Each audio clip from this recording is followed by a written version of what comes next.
So as we all digest the spectacle of a man reading out a speech next to a golden hat on a chair, we're joined by a minister to explain the government's plans for the year ahead. Howdy, partner! Many people are saying that the Queen's speech failed to address the cost of living crisis. What's your response? Look, the Prime Minister very clearly said that he'd have more to say about that in the coming days. And what will he say? Things like, it's bad, oh dear, I have to say, what a shame, something about a shield, can't win them all, that sort of thing. Will he do anything? Look, we can't just spend our way out of this crisis. Why not? Well, it's a bit complicated, but essentially it's like we're in a massive shop, and there are some people who just don't have the money to buy the things they want to buy because the prices keep going up, etc., etc. But standing near them are some other people who do have quite a lot of money, maybe from their oil and gas companies, but they can't just give their money away, can they? Why not?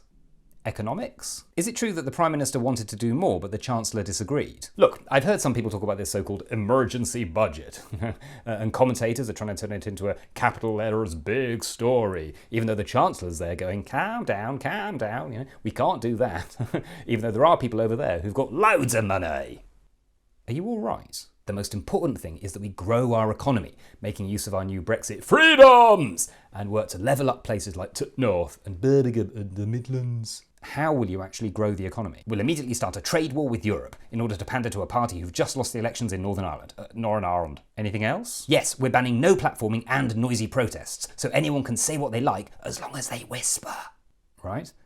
You also announced new planning laws. Yes, that's right. We're giving local people more say over their local area, so they can block more housing, but build more extensions. How will that help? We'll need those extra rooms for all the children who won't be able to buy their own places. After university, they'll be saying, I'll be back. You also want to privatise Channel 4? Yes, so we can get rid of all that woke lefty nonsense and replace it with good old British programming. Such as? Anything based on accents, funny voices or impressions. In fact, I'm pitching my own show called Bonkaroonie. Thank you, Minister. Has anyone got any crisps? Next up, as the world is gripped by a series of celebrity trials and the UK justice system is in disarray, we ask how many Instagram followers should a victim of assault need to have in order for their case to be heard within a year?